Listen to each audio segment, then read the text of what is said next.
بسم اللہ الرحمن الرحیم۔ السلام علیکم صلی اللہ علیہ وآلہ وسلم۔ سبق آموز کہانیاں۔ حضرت شاہ منصور رحمۃ اللہ علیہ فرماتے ہیں کہ ایک شخص سے میرا بڑا قریبی تعلق تھا۔ میں اسے بڑا نیک سمجھتا تھا، لوگوں کے درمیان اچھے الفاظ میں اسے یاد کرتا تھا۔ مجھے کسی نے بتایا کہ وہ بہت زیادہ بیمار ہے۔ میں تیمارداری کرنے گیا تو وہ سخت اذیت میں تھا۔ میں نے کہا کہ کیا ہوا؟ کہنے لگا حضور اپنی گناہوں کی پاداش میں۔ میں نے کہا کہ تو بڑا نیک تھا۔ کہنے لگا حضرت میرا منصب نیکی کا تھا۔ میں نے تہجد پڑھی تاکہ لوگوں کو پتہ چل جائے۔ میں نے تسبیح پھیری تاکہ میری پیری مریدی میں اضافہ ہو۔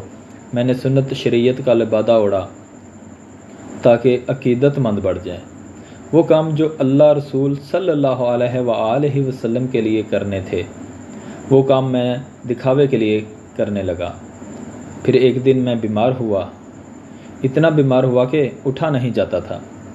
پھر ایک دن میں نے قرآن شریف منگوایا اور صحن میں بیٹھ کر قرآن بلند کر کے کہا کہ اے اللہ مجھے اس کے صدقے شفا دے دے، دوبارہ ایسا کام نہیں کروں گا۔ رب نے تو شفا دے دی، پر میں باز نہیں آیا۔ میں اپنی عبادت کو بیچتا رہا۔ کچھ عرصے بعد پھر بیمار ہو گیا۔ میں نے پھر دعا مانگی، قرآن شریف شروع کیا، پڑھا، سورہ یاسین تک پہنچا تو میں نے قرآن کو بلند کر کے کہا اللہ اس کے صدقے شفا دے دے۔ وہ بڑا مہربان ہے، اس نے پھر معاف کر دیا۔ لیکن حضور اس بار یہ ہوا کہ میں نے کئی دفعہ معافی مانگی، کئی دفعہ توڑی اور پھر وہی کام کیے ہیں لوگوں کو دکھانے کے لیے۔ لیکن اب میری کیفیت یہ ہے کہ میں قرآن منگواتا ہوں، پڑھنے کی کوشش کرتا ہوں، پر پڑھ نہیں پاتا، میری زبان پر جاری نہیں ہوتا۔ آپ میرے لیے دعا فرما دیں۔ کہتے ہیں کہ میں بھی رویا، وہ بھی رویا۔ ابھی میں اس بستی سے باہر نہیں نکلا تھا کہ اس شخص کا انتقال ہو گیا۔ میں آج تک پریشان ہوں کہ مالک کرم نوازی فرما دے۔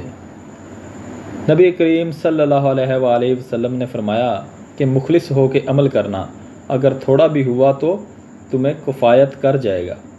نبی کریم صلی اللہ علیہ وآلہ وسلم فرماتے ہیں کہ اللہ تعالیٰ قیامت کے دن کچھ لوگوں سے فرمائے گا جن کو دکھانے کے لیے نمازیں پڑھتے تھے، جاؤ ان سے جا کر کہو کہ وہ تمہیں اجر دیں۔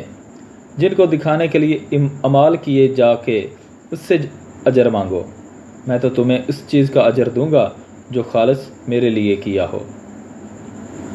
اللہ حافظ۔